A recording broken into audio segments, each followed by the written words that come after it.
In May of 2031, the Nevada desert concealed a research zone that officially did not exist. Site Helix was a facility buried beneath reinforced concrete, built to house one of the most ambitious experiments in scientific history, Project Echo Drift. Dr. Adrian Keller and his team were not pursuing time travel. They were investigating temporal displacement, a theory that fragmented moments exist just outside the present. Keller believed these echoes of the past and future could be observed if the right field was applied to the localized timeline. The center of this effort was the drift core. This rotating 3D diagram shows the core's intended function. The straight line represents our linear present, while the floating nodes are those unanchored moments. The device used advanced sensors to bend perception, bringing those distant nodes into focus for the researchers. Early tests confirmed the model. The team observed faint outlines and brief flashes of movement within the chamber that didn't align with real-time events. These successes generated a sense of quiet triumph. The team believed they had secured a safe, one-way mirror into the fabric of time. Documentation from this period describes an atmosphere of rigorous discovery. Specialists and engineers worked in rotating shifts, meticulously logging every anomaly and convinced they were in complete control of the phenomena. This clinical environment fostered a dangerous assumption. By treating the gaps in time as a mere subject of study, the scientists believed they could look into the void without the void noticing them in return. On May 14th, the team stabilized a temporal echo for 30 seconds. A figure appeared inside the chamber, frozen, non-physical, but strikingly defined. While the team celebrated, Dr. Keller noted something disturbing. The figure's posture was unnaturally rigid, as if it were holding itself in a state of intense, focused awareness. Soon, the anomalies were no longer confined to the core. Security feeds showed blurred figures walking through restricted hallways when no personnel were present. Frame-by-frame analysis revealed these figures didn't match any known staff. Their faces remained distorted, as if the local reality couldn't fully resolve them.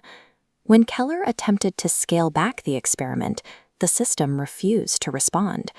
The drift core began operating on its own parameters, fluctuating independently of input. Every manual override attempt failed, met only by an unprogrammed system message, observation incomplete. Logic began to fail within the facility.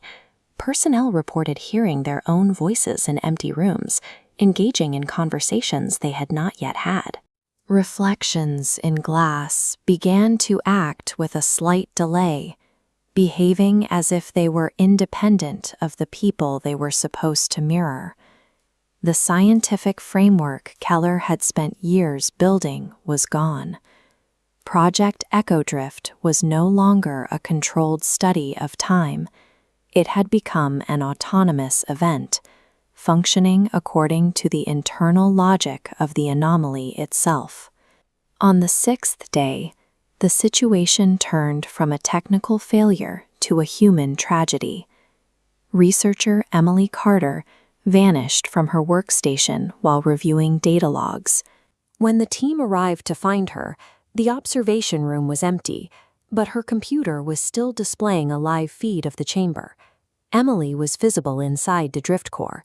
She was caught in a looping fragment of time, her movement slightly delayed as she repeatedly turned to stare directly into the camera. She was physically gone from their reality, yet visible as an echo in the system. Following this disappearance, the other echoes throughout the facility shifted. They were no longer passive recordings playing in the background. They began to turn their heads, tracking the movements of the surviving staff with a synchronized predatory focus.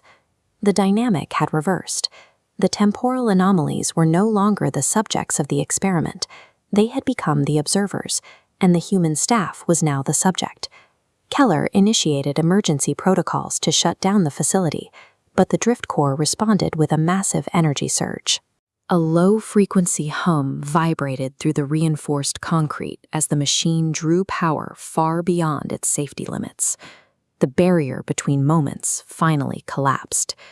As this topological map shows, the planes of the past, present, and future, represented by these three colors, instantly intersected. Multiple versions of the same room existed in the same physical space, each containing different echoes. At the center of the chaos, a convergence formed. This mass of shifting, overlapping echoes was unable to hold a stable form, its surface constantly flickering between different faces and different points in time. Every communication device in the facility, every speaker, screen, and headset began to broadcast a single phrase in a voice layered with 1,000 different tones. "We are the remainder." Keller realized the machine had done more than observe. It had punctured the fabric of the present, providing a doorway for whatever lived in the gaps between moments to spill into our reality.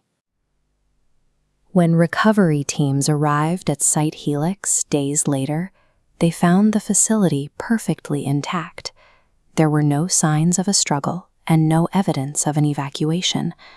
The laboratory was pristine, fully powered, and completely devoid of human life.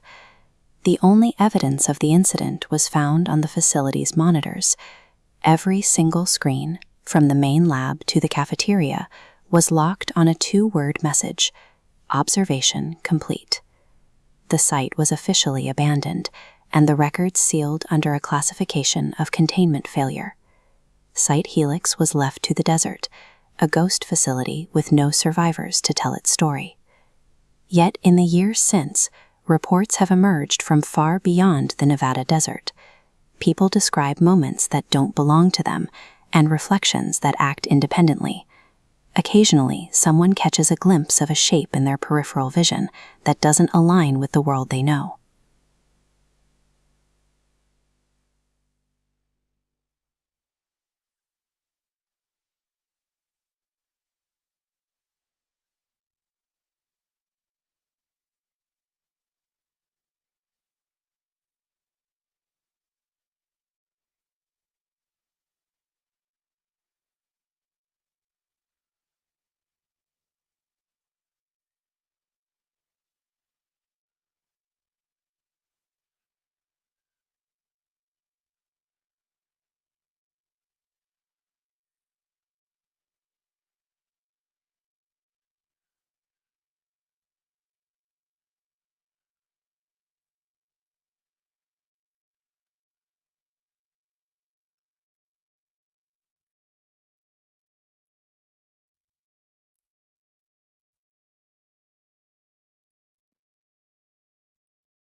The collapse at Site Helix didn't just consume the researchers, it breached the timeline itself.